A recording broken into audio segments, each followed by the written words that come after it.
Sumainyo ang Panginoon. At sumayo rin. Ang mabuting balita ng Panginoon ayon kay San Lucas. Papuri sa iyo, Panginoon.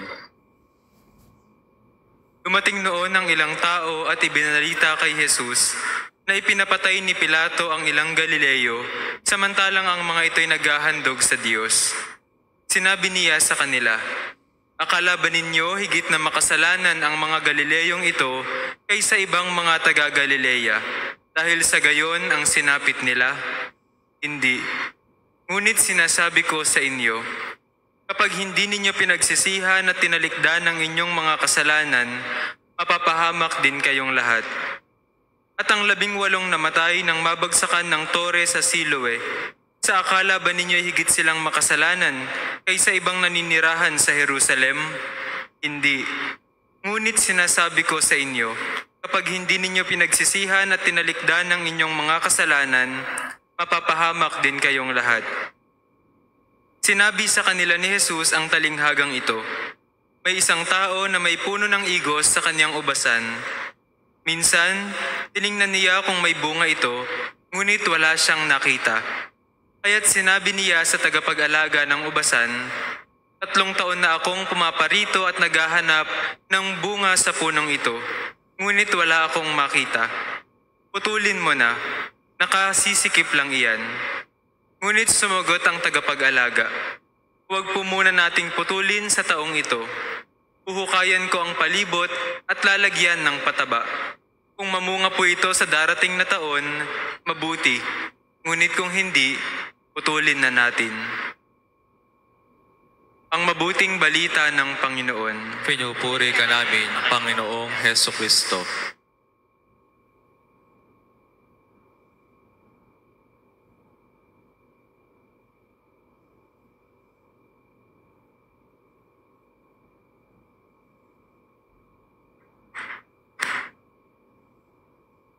Magandang gabi po sa inyong lahat. Yamang tayo ay patuloy na naglalakbay ngayong Kwaresma. Kaya yung ngayong gabi sa misang ito, 3 linggo ng Kwaresma, ay pangunahan ko kayo ng pagninilay sa pamamagitan ng 4 na tanong. Nasagutin natin sa ating mga puso. Hindi mo na kailangan sabihin sa katabi mo ang sagot mo. Pero sana'y masagot ninyo ng taos puso at tapat upang makatulong sa ating pagninilay at paghahanda para sa mga mahal na araw. Ang unang tanong,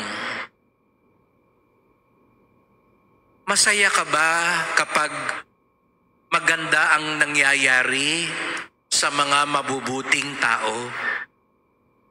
Masaya ka ba kapag maganda ang nangyayari sa mga mabubuting tao? Lahat tayo, ganun ang ating pakiwari. Kaya nga iba sa atin, nagpapakabait dahil umaasa tayo, pag mabait tayo, maganda ang mangyayari. Suswertihin tayo, pagpapalain tayo, di po ba? Kaya nga may mga ibang tao kapag maganda ang nangyari, sasabihin nila, ay kasi may mabuti akong ginawa.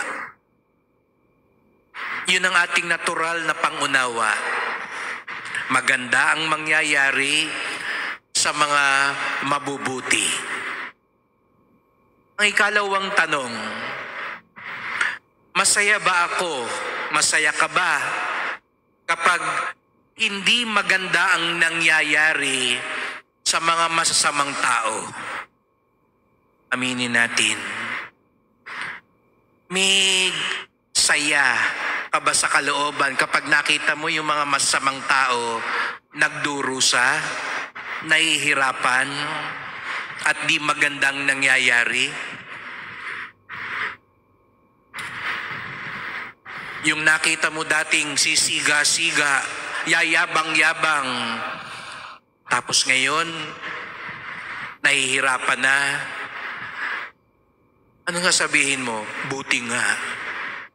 Nga pala mo. Dapat lang sa'yo. Kung nabalitaan mo yung nangutang sa'yo na hindi pa nagbabayad at pinagtataguan ka, may sakit na ngayon.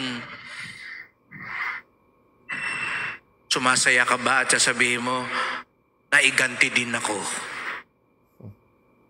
Buti nga. Aminin natin, may galak ba tayo kapag hindi maganda ang nangyayari sa mga masasamang tao?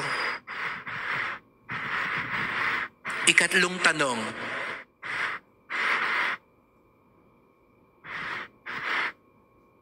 masaya ba ako kapag ang mabuting nangyayari ay hindi ba ako masaya kapag mabuti ang nangyayari sa mga masasamang tao? May galit ba sa damdamin natin kapag nalaman natin maganda pa ang nangyayari sa mga di mabubuti? Bakit ganon? Siya yung nangongopya lang dati. Yan nga yung nandadaya. Yan nga yung sip-sip lang sa klase namin eh. Ngayon, siya pa yung presidente. Siya pa ngayon yung nag-reunion kayo, nabalitaan mo, siya pa ang milyonaryo ngayon. Siya pa ang mataas ang posisyon. Samantalang noon, siya yung nangongopya lang. Siya yung malakas lang kasi, yung magulang, kaya pumapasa. Tapos ngayon, mas asenso siya sa'yo. Hindi ka ba natutuwa kapag mabuti ang nangyayari sa mga hindi mabuti? Aminin natin anong pakiramdam natin sa mga ganong pangyayari. Pang-apat na tanong, nalulungkot at nagagalit ka ba kapag hindi maganda ang nangyayari sa mga mabubuting tao? Nalulungkot ka ba o nagagalit kapag hindi maganda ang nangyayari sa mabubuting tao?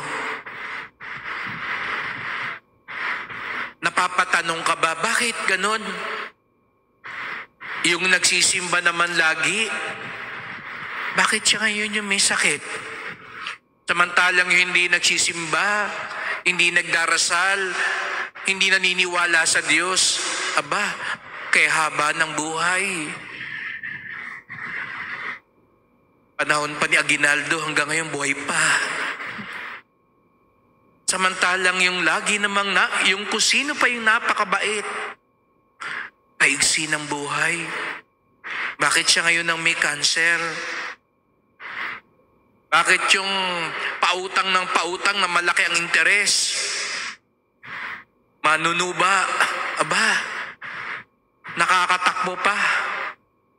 Ang lakas-lakas pa. Ang yaman-yaman pa. Bakit? Yung tumutulong pa sa mahirap. Kakapiraso na nga lang kabuhayan. Nasunugan pa. Iniwan pa ng asawa. Nagagalit ba tayo o nalulungkot kapag di maganda ang nangyayari sa mga mabubuting tao? Sana yung 40 tanong na iyon ay nagpagising sa atin ngayong gabi at napaisip tayo. Masaya ka ba kapag maganda nangyayari sa mabuti? Masaya ka ba kapag di maganda ang nangyayari sa masasama? Malungkot ka ba kapag magandang nangyayari sa mga masasama? Malungkot ka ba kapag di maganda ang nangyayari sa mga mabubuti?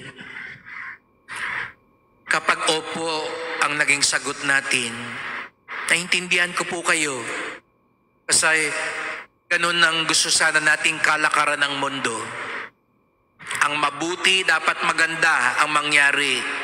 Ang masama dapat masama din at pangit ang mangyari. Yun ang nais nating maging kalakaran ng mundo.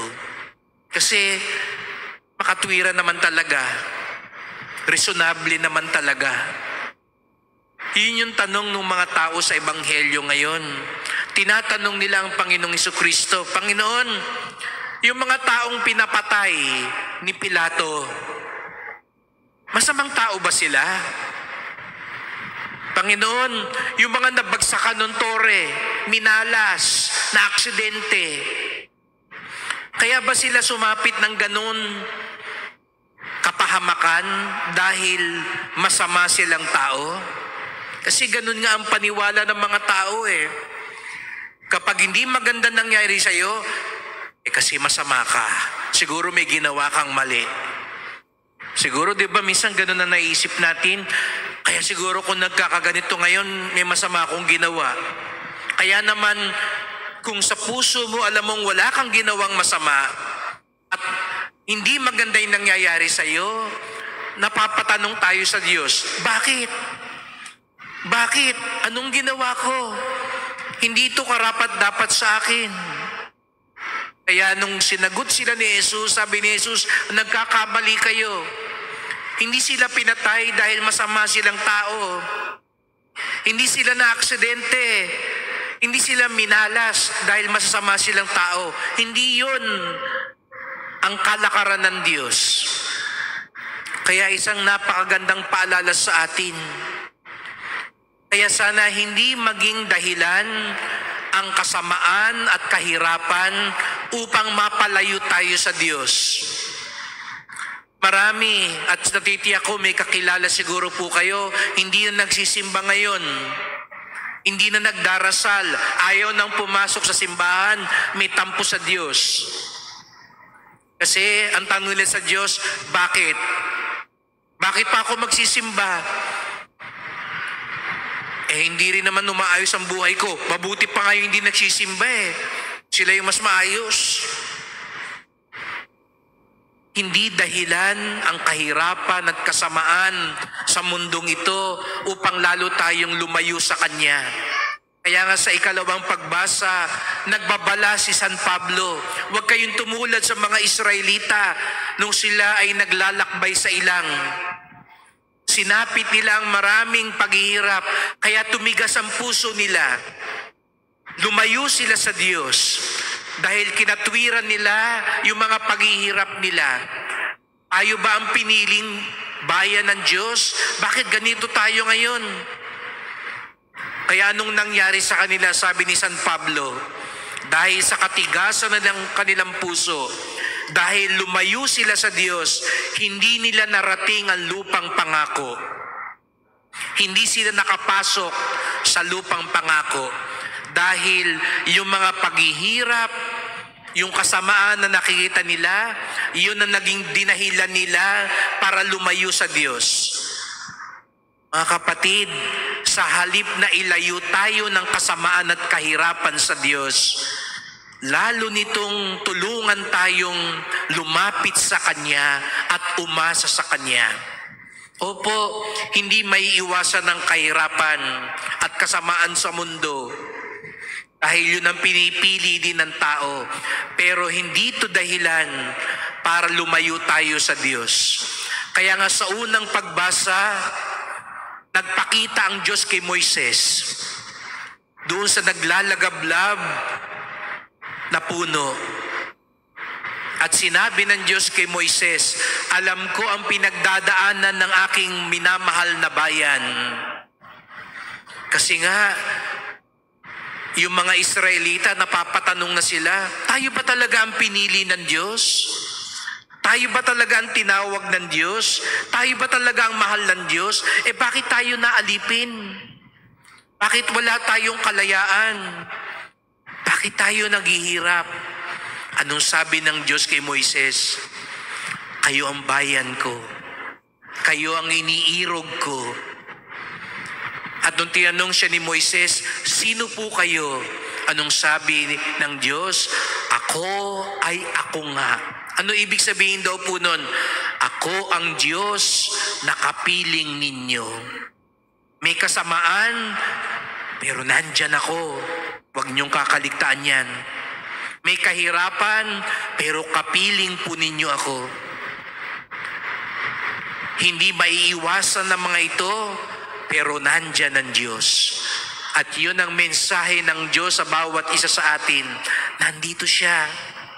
Siguro ngayon natutukso ka ng sumuko sa buhay dahil sa mga paghihirap. Siguro ngayon sinusubok ang pananampalataya mo kasi nga inaasahan mo magandang mangyari sa iyo dahil sumusunod ka naman sa Diyos pero iba ang nangyayari. Ang gustong sabihin sa iyo ng Diyos, tiwala lang, sunod lang, hindi pa tapos ang lahat. Kung titignan natin ang Panginoong Jesucristong nakabayubay sa krus, kung titignan niyo po yung Nazareno sa likuran, na pasan-pasan ng krus, yun ang makasasagot sa tanong ninyo. Bakit nga ba di maganda ang nangyayari kahit mabuti ang tao? Tingnan niyo po ang Panginoong Jesucristo. Di po ba siya ang pinakamabait, pinakamabuti? Pero bakit naghihirap siya? Bakit nakapako siya sa krus? Bakit siya pinatay ng mga tao? Dahil ipinapakita niya sa atin iba ang kalakaran ng Diyos. Opo, pinagdarasal natin ang katarungan sa mundong ito. Pero alam natin, hindi tumpak ang katarungan sa mundong ito. Kaya wag nating kakaligtaan. Merong mas higit na katarungan. Ang katarungan ng Diyos. Merong higit na awa. Hindi yung awa ng mundong ito, kung hindi ang awa ng Diyos. Kaya tuwing makikita natin ang Panginoong Jesucristo sa krus, sa darating na mahal na araw, itatanghal natin siya.